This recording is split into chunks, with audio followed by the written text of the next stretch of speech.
just 5 more minutes.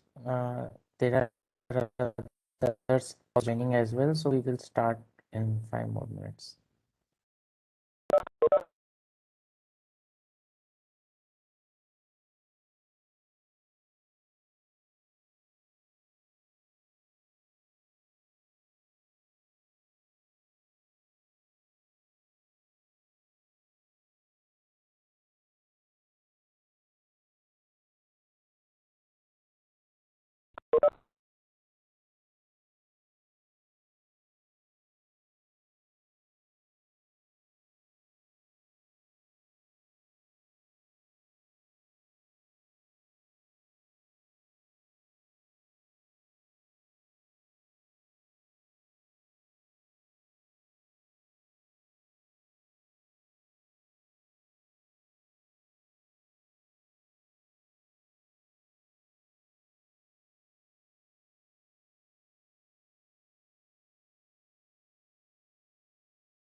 Okay, good evening, everyone.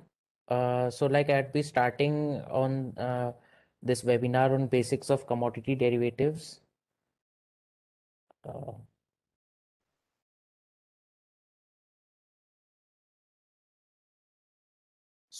just a disclaimer part that this presentation would be general in nature and just for educational purposes. Like here, uh, like if you have any questions concerning the meaning or like a application of anything act rule or anything which we are discussing or any terminology we are using here, you may seek professional advice. Flow of this presentation would be first I'd be covering the uh, importance of our commodity derivatives markets, then a brief about commodity markets in India and world, and main agri commodity exchange and commodities traded, and then some important definitions and terminology used in this commodity derivatives, and mechanism of trading, how it happens, and then some do's and don'ts, some investor do's and don'ts in this commodity derivatives trading. To start with, on importance of commodity derivative market, like इसका सबसे जो important जो है reason behind के हमें एक competitive agree markets develop करने होते हैं, लाइक जहाँ पे कि मतलब मोर नंबर ऑफ बायर्स सेलर्स और मोर नंबर ऑफ पार्टिसिपेंट्स आए और ज़्यादा लिक्विडिटी हो तो उससे एक बेटर प्राइस डिस्कवरी भी हो इसके लिए. So that's why this agree means we need these commodity derivative markets. And generally हम देखते हैं कि जो फिजिकल मार्केट्स होते हैं वो मतलब बहुत डिस्टॉर्टेड होते हैं, लाइक कहीं पे प्राइस बहुत ज़्यादा कम होता है एमएसपी पे, कहीं पे ज़्यादा होता है. जहाँ पे जैसे एमएसपी से भी बहुत कम प्राइजेस वगैरह रहते हैं, तो लाइक जो फार्मर्स को जो रियलाइजेशन होना चाहिए वो उतना नहीं हो पाता है, तो ये एक बहुत बड़ा डिसएडवांटेजेस होता है फिजिकल मार्केट्स का, कि उसमें आप मतलब कभी कभी मिडिल मैन का एक्सप्लॉइटेशन एंड ऑल भी होता है। तो for that also we need some commodity derivative markets. और जैसे मतलब प्राइस वोलेटिलिटी भी को भी मतलब जो जैसे प्राइस वोलेटिलिटी होती है कि कभी भी मतलब जो अचानक तेजी मंदी होने के लिए भी उसको प्रिवेंट करने के लिए भी बहुत सारी स्ट्रेटजीज हैं जो आप यूज कर सकते हैं on the exchange to minimize अपने जो भी आपके प्राइस रिस्क हैं। So that is why it like it's a high time to further strengthen the future market, so that the real benefits of this technological innovation in the form of electronic markets can reach to the farmers through FPOs or FPCs, etc. So like commodity derivative markets, how they derive its value, like जो भी होता है मतलब as a नाम से ही आप देख पा रहे हैं derivative, so it will derive it's value from something, from underlying goods, जो मतलब जैसे फिजिकल में चने का या वीट का कोई भी आपका प्राइस चल रहा है, और जो ट्रेंड वहां पे फॉलो करेगा, जैसे स्पॉट में भी इंक्रीज होगा तो वही चीज आपके इधर फ्यूचर्स में भी रिफ्लेक्ट होगी। So it is just a derivative of what is happening in the physical markets. And goods include like your tangible goods in मतलब जब आप इसमें कमोडिटी मार्केट्स में आप बात करते हैं तो। And there are some few steps which any investor needs to follow to start trading, like आपको कोई भी ब्रोकर ओपनिंग ट्रेडिंग अकाउंट खोलना पड़ेगा with a SEBI registered broker. जैसे कि आप कभी भी इक्विटी शेयर्स वगैरह में भी आप ट्रेड करते हैं तो आपको वहां पे भी किसी ब्रोकर के थ्रू आपको एक अकाउंट ओपन करना पड़ता है। And some those KYCs and all आपको करवानी होती है, और उसके अलावा आपको इसमें रिक्वायर्ड मार्जिन भी डिपॉजिट करना पड़ता है with the broker. Then you need to means like this all steps, opening your bank account और जो आपका ENWR अकाउंट होता है, ये सब आपको ओपन करना होता है। अब हम बात करें कि जैसे इवोल्यूशन ऑफ कमोडिटी एक्सचेंजेस की जब हम बात करते हैं, तो अगर ग्लोबली देखा जाए तो पहला commodity exchange Chicago Board of Trade 1848 में था। एंड देन 1865 में futures contract started trading there. And उसके बाद में 1898 में शिकागो मर्सेंटाइल एक्सचेंज आया। एंड देन इन 90 अगर आप देखें ग्लोबली तो इलेक्ट्रॉनिक फॉर्म में ट्रेडिंग स्टार्ट हो चुकी थी around 1980s and in 1990s। और 2007 में जो आपका सीबॉट और CME है, वो together that merged into one group, that is CME। अब मैं बात करूं जैसे इंडिया का, तो इंडिया में जब पहले 1875 के लिए अपने पास में एक Bombay cotton trade association limited था, फिर 1913 में एक वीट के लिए हापुड़ चैम्बर ऑफ कॉमर्स था, फिर 1919 में जूट के लिए कलकत्ता हेजियन एक्सचेंज आया। Then for bullions we had futures trading in 1920s in Mumbai. और उसके बाद में एक forward contracts regulation act enact हुआ 1952 में।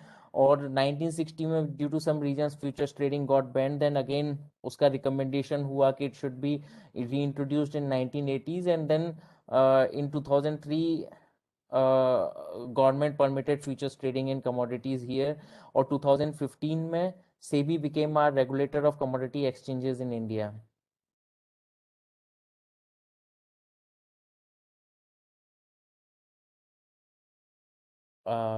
और जैसे बात करें मतलब ग्लोबल लीडिंग कुछ कमोडिटी एक्सचेंजेस के ये एग्जांपल्स हैं, this is not an exhaustive list, आप और जाके आप सर्च करेंगे तो आपको कई और कंट्रीज के अलग अलग एक्सचेंजेस आपको मिलेंगे। तो USA के देखा जाए तो मेजर शिकागो मर्सेंटाइल एक्सचेंज है, उसके अलावा वहाँ पे New York board of trade, New York mercantile exchange, Kansas city board of trade है। ऐसे आपके यूनाइटेड किंगडम में लंदन मेटल एक्सचेंज है, और चाइना में DCE है। तो ऐसे आपको ये फ्यू ऑफ द एग्जांपल्स हैं ग्लोबल कमोडिटी एक्सचेंजेस के। और अगर इंडिया में बात करें जो exchanges which offer commodity derivatives trading in India, तो उसमें एक NCDX is for our agri commodities, and MCX is for mainly those metals and all. And इसके अलावा अपने अपना एक इंडियन कमोडिटी एक्सचेंज भी है।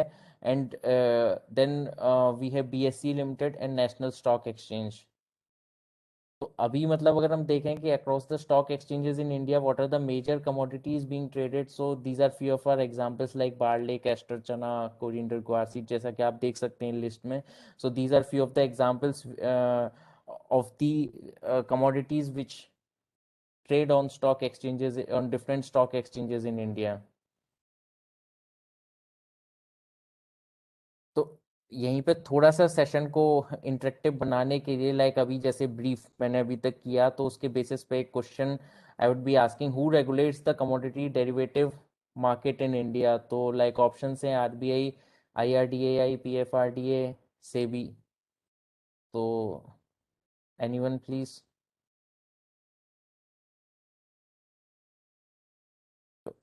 जैसे कि हमको एक आंसर रिसीव हुआ है सेबी, मैंने प्रीवियस 2 स्लाइड पहले बताया ही था सेबी, तो like it's the correct answer. And then moving forward,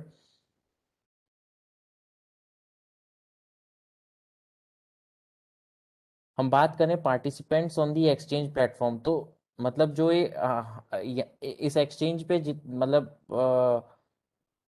जितने भी अपने प्लेयर्स हैं या पार्टिसिपेंट्स हैं, उनके डिफरेंट कैटेगरीज हैं. जैसे एक आर्बिट्रेजर से कैटेगरी है, जो कि मतलब जस्ट यूज करते हैं कि मतलब मान लीजिए सब मंडी वंडी के खर्चे जोड़ के, फॉर एग्जांपल मेरे चने का आज कॉस्ट 5,000 आ रहा है और फ्यूचर्स चल रहा है 5,050 या 5,030 चल रहा है, तो जो 30-40 रुपीज़ का मार्जिन में अपना यूज़ करके मैं वहाँ पे डिपॉजिट कर देता हूँ. And that 30-40 rupees I am using as my profit. तो वो उस तरह के आर्बिट्रेजर्स होते हैं.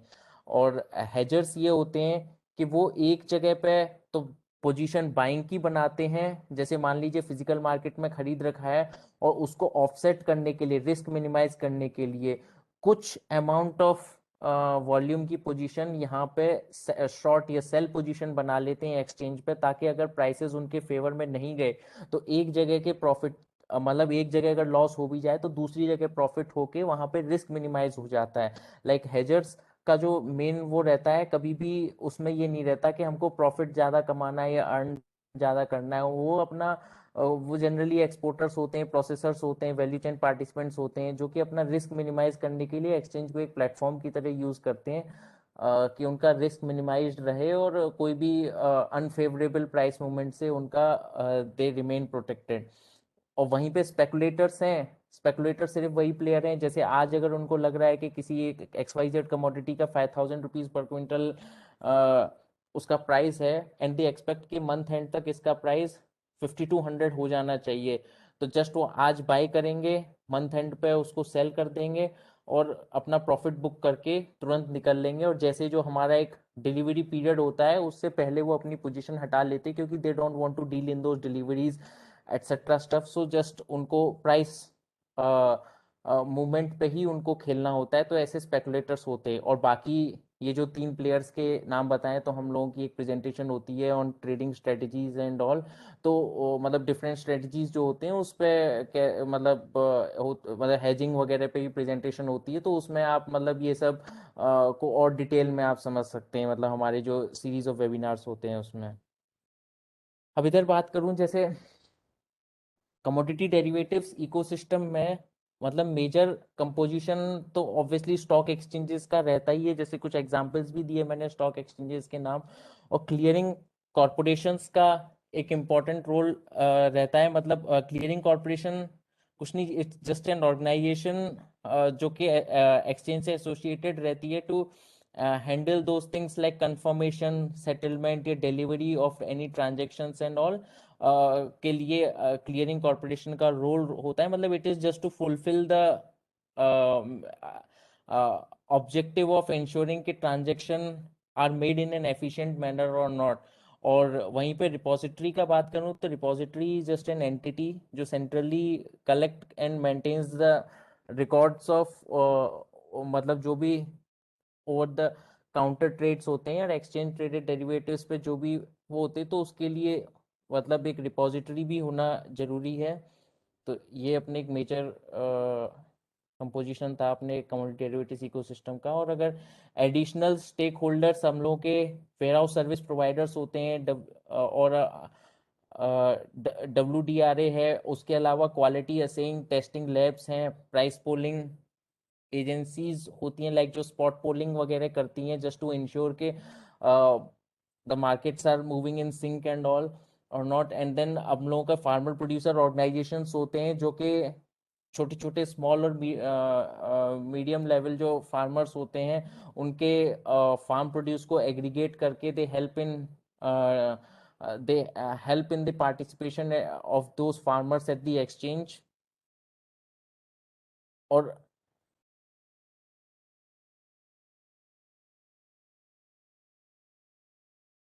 Okay, no, just a chat, Sai Krishna, where is it?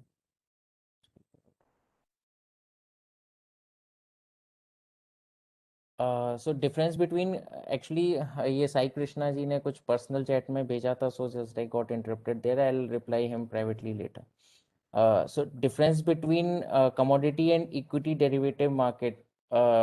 So like अगर हम मेजरली हम डिफरेंशिएट करें कमोडिटी डेरिवेटिव्स मार्केट और इक्विटी डेरिवेटिव मार्केट में, तो इसमें अंडरलाइंग जो होता है कमोडिटी डेरिवेटिव्स में एक स्टैंडर्डाइज्ड होता है। जैसे कि आपने कॉन्ट्रैक्ट स्पेक्स या प्रोडक्ट नोट में जाएंगे तो एक फिक्स स्टैंडर्ड्स होता है एज पर एक्सचेंज स्पेसिफिकेशन, और उसका एक एक्सपायरी डेट होता है, लाइक किस मंथ में, मतलब एवरी मंथ का एक एक्सपायरी होता है किसी भी प्रोडक्ट का।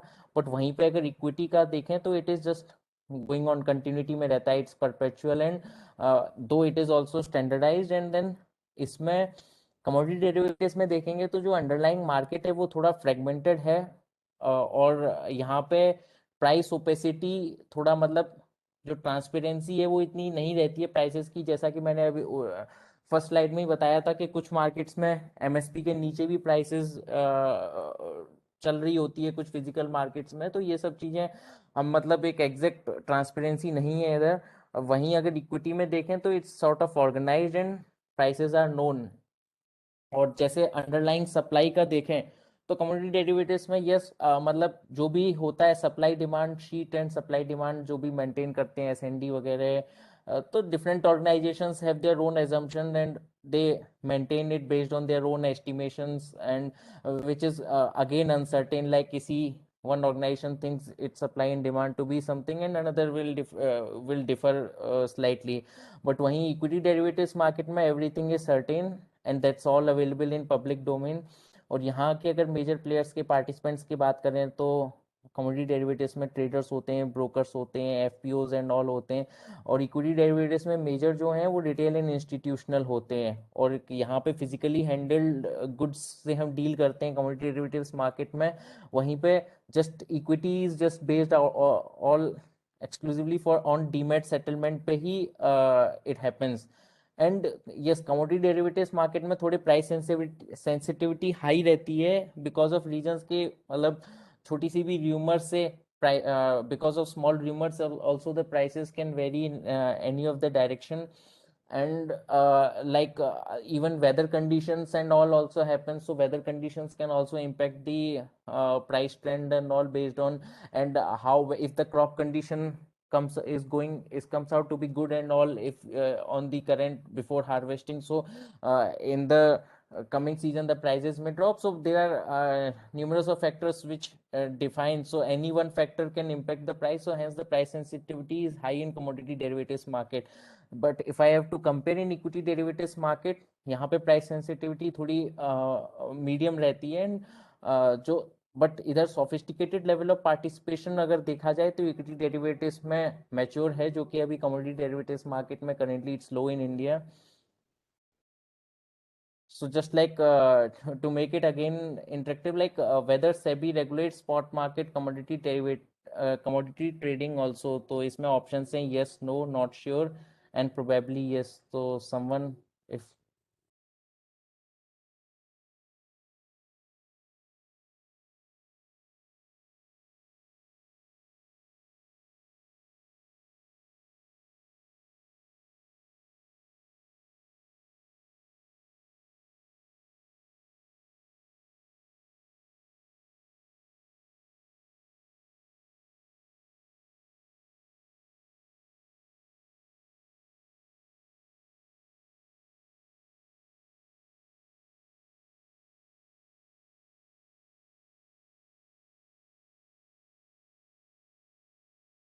Anyone, like, am I audible? Like,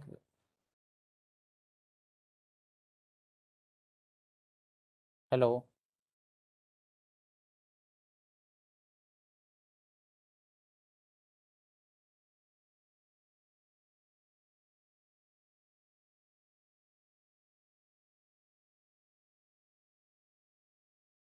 So we have received an answer. No, yes, SEBI doesn't regulate market commodity trading, and it is independent of any regulations. So here, like, I would be just highlighting basic, like, some benefits of commodity derivatives trading, like, which some I have already spoken in my first slide also. Like, basically, it helps in the price discovery, in an efficient price discovery, because it यहाँ पे एक platform होता है, like, हम किसी like, where buyers, sellers, and all those different players, speculators, arbitrators, hedgers, and all come, because of this provides liquidity, then hence it better price discovery. It price during पे आप use करते हैं all और any मतलब एक जगह, मतलब any unfavourable price, उसको आप रिस्क को मिटिगेट कर सकते हैं यहाँ पे। और it actually eliminates any counterparty credit risk, and it also gives you access to all types of market participants, again those speculators and all those hedgers, ये जो भी होते हैं, it helps in access, it giving access to all those sorts of participants। और यहाँ पे like standardized products होते हैं, like if I have to take delivery of wheat, और suppose like wheat अभी currently milk quality trade हो रहा है, या फिर चना, देसी चना trade हो रहा है, like I know these are the quality specifications of the chana or wheat or any other commodity, for example, I would be receiving this set number of things, which actually cannot happen in physical markets, because physical markets में कई तरह के quality specifications, एक ही commodity कई तरह के quality specifications के साथ आती है, तो it's not possible, but which it's possible here on commodity derivatives trading platform। And it's a transparent trading platform, obviously, because like everything, you, the buyer doesn't know the seller, and the seller doesn't know the buyer, and like it's just based on what price suits you the best, and on that you put your bid or ask, and उसी हिसाब से the trade actually executes। So like these are few key terms whenever you will go through our contract specifications or any product note of any commodity, some key terms like जैसे final settlement price जो होती है, how we arrive at that, like it is just an simple average लेते हैं last polled spot prices of last 3 trading days का। जैसे हम लोगों का 20th को एक्सपायरी होता है, तो लाइक 18th 19th और 20th का जो सिंपल प्राइस का उसका एवरेज लेके हमारा फाइनल सेटलमेंट प्राइस आता है।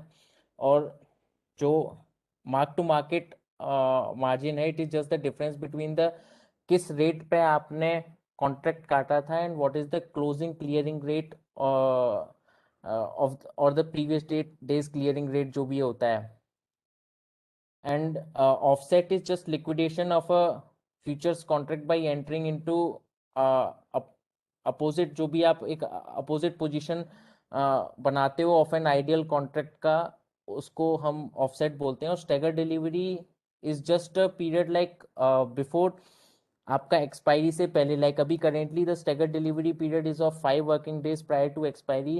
Like suppose I assume like 16 17 18 19 20 are the working days of that particular month of that expiry month। so अगर जैसे 20th को एक्सपायरी हो रहा है, तो 16 17 18 19 20 would be your staggered delivery। if I have to say 19 turns out to be a holiday or something, so then it would be 15 16 17 18 and 20, so like it's that। and commodity index is like an index of prices of constituent commodity futures contract, like जैसे अभी currently we are having Goa desk and Soya desk। so in this आपको उसके related जो भी, मतलब ग्वार seed, ग्वार गम, और उसका एक बास्केट है, उसके आपको सो you will we have an index for that, like based on the movement of those two, the overall index prices move in that direction depending on the constituent prices. अब जैसे यहाँ डिलीवरी लॉजिक का बात करें तो yes like compulsory delivery means here since all these contracts are based on delivery based contracts, so here one is bound to compulsorily deliver the commodity, or else there are some penalty charges also, etc. And then uh, here like intention matching happens here during the delivery. So just these are the basic 2 3 things, like compulsory we have to deliver, and it seller has the option to deliver here. And here we are having just like price discovery. How it helps is like one मतलब ये आपकी इधर bargaining power यहाँ पे बढ़ जाती है जब बेटर प्राइस डिस्कवरी होती है, तो मतलब मोर नंबर ऑफ पार्टिसिपेंट्स हैं तो वहाँ पे आप बेटर बार्गेन कर सकते हो, और it helps in facilitating to reduce the dominance of जो भी कमीशन एजेंट्स मिडिलमैन जो भी अपने तरीके से प्राइसेस एंड ऑल को डिफाइन करने की कोशिश करते हैं, तो उस चीज का एक it helps in reducing, because ultimately it is based on जब बायर सेलर्स का जिस भी प्राइस पे उनका मैच हो रहा है, and that's happening in making the trade happen. So like it's just a basic illustration, this one of like price risk management. Suppose somebody has hedged over exchange, or somebody मतलब किसी ने prices अपने lock कर लिए हैं कि ये this when he expected that prices would have fallen during harvesting, और उसने पहले ही एक higher prices पे अपने prices lock कर लिए, that I would be selling in that month at these prices. तो जिसने lock किए, he definitely need not worry, even if suppose 6000 पे लॉक कर लिए, prices 5700 आ गए, तो he need not to worry even if the prices, so it's just a 300 rupees profit straight away for him. But someone like who has not can मतलब उसके लिए बस फिर वही एक ऑप्शन हो जाता है फिजिकल में, जो कि उसको 300 रुपये कम में बेचना पड़ेगा. So like again we have a question here, like which of the given factors affect the prices of commodity? Options as weather condition, agricultural production, changes in import and export policies. One is the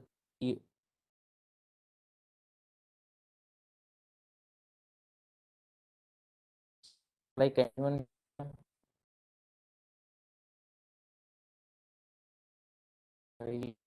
The case already all of the uh, factors impact the prices. Weather condition, agricultural production, high production will pull down prices, and a low production will pull up the prices. And again, changes in import and export policies can also uh, drive the prices in whichever direction the import and export policy based on those policies.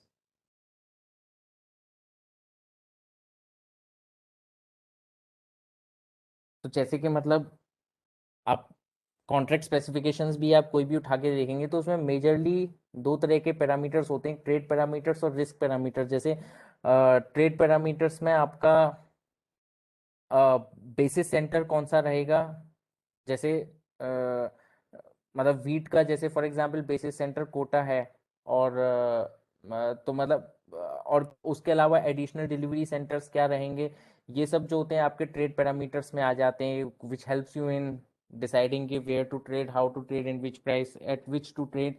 Then basis variety and tenderable variety, जैसे कि अभी wheat में wheat FAQ मिल quality वाला है, और जैसे चने में देसी चना है, तो it like it just helps in जो भी आपका वैरायटी है आपको पता लग जाता है कि this is the variety of this particular commodity which I can trade it. And then trading unit and then delivery unit, जो भी मतलब जैसे एक लॉट साइज आपका minimum one lot size should be of 10 metric tons, and also such factors जैसे tick size किसी product का 0.5 होता है, किसी का 1 रुपी होता है. So it also helps in आपको एक स्ट्रेटजाइज करने में, क्योंकि this is the way I would be putting up bids and all etcetera. और एडिशनल डिलीवरी सेंटर मैंने बता ही दिया. Timing of commencement of trading, जो भी अपने ट्रेडिंग आवर्स होते हैं that are very important, like these are the hours only at which I can trade at exchange. Quality parameters आपको हर प्रोडक्ट की आप जाएंगे प्रोडक्ट सेक्शन में तो जो भी कॉन्ट्रैक्ट स्पेक्स प्रोडक्ट नोट देखेंगे तो आपको क्वालिटी पैरामीटर्स मिल जाएंगी. This is the limit in which I'd be trading. Then delivery specification like staggered रहती है with compulsory delivery जो अभी just I had explained, and then every be like cash settled year. और यहाँ पे एक maturity जो भी एक्सपायरी डेट कह सकते हैं उसको वो रहता है. और जैसे रिस्क पैरामीटर्स का बात करें तो यहाँ पे आपका ओपन पोजीशन पे कितना लिमिट है मेंबर के का या क्लाइंट का जो भी. तो that's also actually very important in strategizing कि okay this much I can trade and how I'll be deriving profits and whatever. And then daily limit on price fluctuation रहता है, जैसे कि कुछ कमोडिटीज़ का 4% है, कुछ कमोडिटीज़ का 6% है. तो मतलब इससे ज़्यादा प्राइस मूवमेंट नहीं मूव होगा बीट अपवर्ड और डाउनवर्ड डायरेक्शन. और there are different types of margin, जो भी इनिशियल मार्जिन आपको डिपॉजिट करना पड़ता है. तो that's also one of the risk parameters, क्योंकि मतलब जैसे मार्जिन जितना कम होगा तो इंटरेस्ट भी आपका ऑब्वियसली उतना कम हो जाता है उस कमोडिटी के लिए. और final settlement price also is very important because that only helps in जो भी आपका फाइनल M2M रहेगा उस पर्टिकुलर कॉन्ट्रैक्ट का. तो then final settlement price also is a very important parameter here. अब जैसे बात करूं कि जो अपने एक्सचेंज ट्रेडेड कमोडिटी डेरिवेटिव्स में जो मेजर टाइप्स कौन से हैं मतलब प्रोडक्ट्स के, तो फ्यूचर कॉन्ट्रैक्ट्स तो जो एक standardized contract deriving value from underlying commodity, जो भी आपका एक अंडरलाइंग है उसके बेसिस पे जो भी स्पॉट मार्केट में मूवमेंट के बेसिस पे इधर का वैल्यू या प्राइस जो भी मूव होती है, just that's a normal futures contract. और एक दूसरा ऑप्शंस कॉन्ट्रैक्ट वो रहता है जिसमें कि आप एक मतलब एक प्रीमियम इनिशियली आप पे करते हो to be either on the buying side और ऑन द सेलिंग साइड. तो जब जैसे ऑप्शंस का अगर मैच्योरिटी आगे, जैसे कि आपने कॉल ऑप्शन बाय किया, ये put option, call option is actually for buying और पुट ऑप्शन अगर आपको सेल करना है एट अ सर्टेन प्राइस. तो अगर मान लीजिए आपने फिक्स किया कि मैं आपने प्रीमियम देके वो ऑप्शन खरीद लिया कि you will sell it at 6,000 actually. But अगर मान लीजिए फिजिकल मार्केट 6,300 पे ट्रेड कर रहे हैं तो you will obviously go in physical markets. But अगर if the physical markets actually वो 5,600 5,700 पे चले जाते तो then obviously you will exercise this option. और जैसे जिसने पुट ऑप्शन फॉर एग्जांपल खरीदा है तो उसका मतलब है कि ये राइट है कि वो इतने पे सेल कर सकता है, मतलब कि 6,000 भले price is 5,700 5,600, even if it goes in physical markets ही has the right to sell it at exercise there his option put option at 6,000 rupees. और जो भी द अदर पार्टी है वो उसके लिए ऑब्लिगेशन बन जाती है कि उसको फिर खरीदना ही खरीदना है. तो like just it's a basic, मतलब हम लोगों का ये बहुत डिटेल में भी ऑप्शन इन गुड्स का भी हमारे सीरीज ऑफ वेबिनार में प्रेजेंटेशंस होती है, तो उसमें आपको और बेहतर इलस्ट्रेशन से आपको with examples and all you can explain for further clarity and all. So moving forward, so like almost we are coming to the end of this presentation. So just basic, it's the role of a commodity exchange जो रहता है, it's just to set up for fair price discovery, which I have explained how it happens. And then uh, it's to it happens to perform the role of bringing the buyer and the seller together on one exchange platform. और जो भी इसमें price dissemination होता है वो real time होता है और ट्रांसपेरेंट होता है. एक आपकी एक बेंचमार्क रेफरेंस प्राइस होती है और it helps in providing liquidity to participants. And it helps in risk management also in a volatile market. जैसे एक ब्रीफ एग्जांपल दिया था मैंने पहले हेजिंग एंड ऑल का एक एग्जांपल लेके कि how you can manage your risk. And then it's just provides a fair safe and orderly market. आपको एक प्रोवाइड करता है कमोडिटी एक्सचेंज. और इसमें जो बेनिफिट्स हैं वो it can also act as a risk transfer platform from actual users to जो ट्रेडर्स और स्पेकुलेटर्स होते हैं, and it helps hedgers concentrate on their core activity, जो भी मतलब अगर कोई प्रोसेसर है तो it can focus on its processing and all, अपना रिस्क को इधर मिनिमाइज करके इधर अपने एक्सचेंज प्लेटफॉर्म पे। और जो आपको आगे के भी कॉन्ट्रैक्ट्स दिखते हैं, जैसे अभी आपको अक्टूबर नवंबर तक के भी कॉन्ट्रैक्ट्स आपको दिख रहे होंगे कमोडिटीज के, तो वो जो लॉन्ग टर्म प्राइस सिग्नल्स होते हैं, it helps in farmers to decide cropping pattern. और मतलब आप एक गुड इन्वेस्टमेंट ऑप्शन, मतलब आप उसमें आर्बिट्रेज अपॉर्चुनिटीज भी आप सर्च कर सकते हो बेस्ड ऑन जो भी लॉन्ग टर्म प्राइस सिग्नल्स मिल रहे हैं उस पे, कि मतलब वेदर इस कमोडिटी में जाना है या लॉन्ग टर्म जो भी करना है उसमें पहले से ही आप डिसाइड करके रख सकते हो।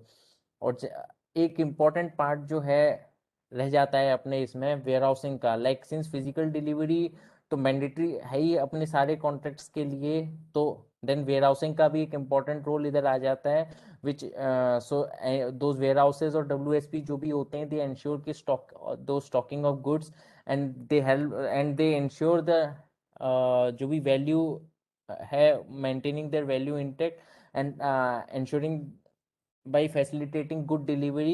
And then जो भी वेयर हाउसेज हैं they should be registered with WDRA, जिनको भी एक्सचेंजेस के साथ जो जुड़ते हैं वेयर हाउसेज, और WSP इम्पेनलमेंट विद क्लियरिंग कॉरपोरेशन होना चाहिए। और इसमें मतलब जैसे कि आप कभी भी डिपॉजिट करने जा रहे हैं कोई भी गुड्स वेयर हाउस में, तो just it's a basic flow chart which will थोड़ा आपको हेल्प करेगा कि एक बात समझने में, कि जैसे कोई भी सेलर है, first of all it will aggregate all those goods and it will sort as per जो भी कॉन्ट्रैक्ट स्पेसिफिकेशन है, कोई भी मंडी का trader broker, it will aggregate and sort as per those contract specification. आपको पहले ही आपको ऑनलाइन बुकिंग करना पड़ेगा वेयर हाउस स्पेस का।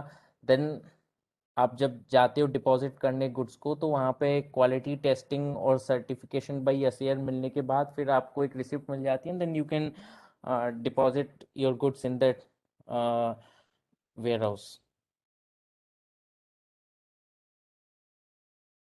और जो मतलब as I had already explained, like it's just major entities involved, again it's just clearing corporation रहते हैं, clearing members रहते हैं, clearing banks और repositories जो हैं, these are the major elements of this involved in this clearing and settlement process.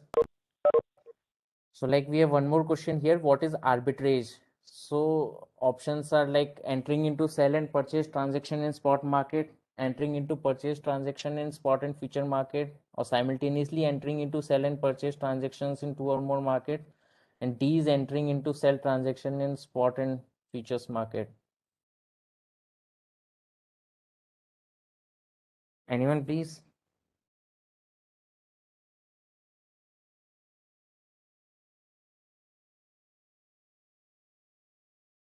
Yeah, we have an answer here. It's C, simultaneously entering into sell and purchase transaction in two or more markets. Yes, it's correct. Like we utilize the difference between the two markets by selling in one and purchasing in the other to book our profits and earn our on those small margins, and also that's basically our arbitrage. So like I have almost ended up this presentation. These are just few tips, means like for the safe investing, some basic do's and don'ts basically. Like obviously you will trade, you need to trade only through SEBI registered members, और KYC norms जो भी हैं, be compliant with those, and आपका एक unique client code रहेगा, just always code for anything. And then insist broker to provide contract note for every settlement with complete details। Cross check कर लीजिए जो भी ट्रेड जेन्यूनलेस है थ्रू ट्रेड वेरिफिकेशन फैसिलिटी। और जो भी आपका मोबाइल नंबर मेल आईडीज है, it should be registered properly with stock broker. Then insist on periodical statement of accounts from your broker। Then pay your required margin and mark to market obligation in time, and etc. These are some do's, and then some don'ts which you should be not doing, like it's just don't get carried away by alluring advertisement, rumors and all etc thing। don't accept unsigned duplicate contract notes and all, or जैसे basically like don't share your internet trading accounts password and all with anyone don't pay brokerage in excess of the rates prescribed by trade exchange and all. And uh, don't forget to take note of risks involved in trading and all, etc. Don't delay your payments deliveries of commodities to member. And so these are the just basic do's and don'ts. And I would be ending up my presentation here. Like if anyone is having any questions, they can either unmute themselves or type in the chat box. Anyone having any questions?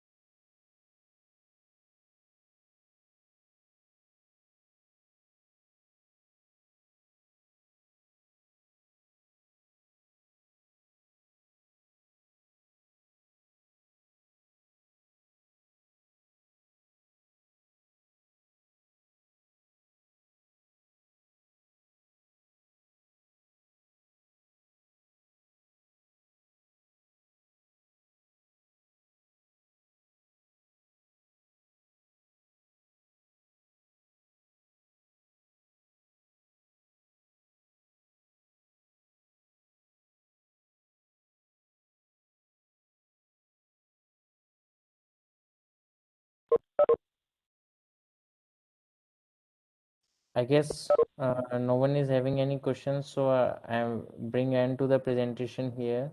Thank you all for joining and taking out your time for this presentation. Stay safe. Goodbye from my side.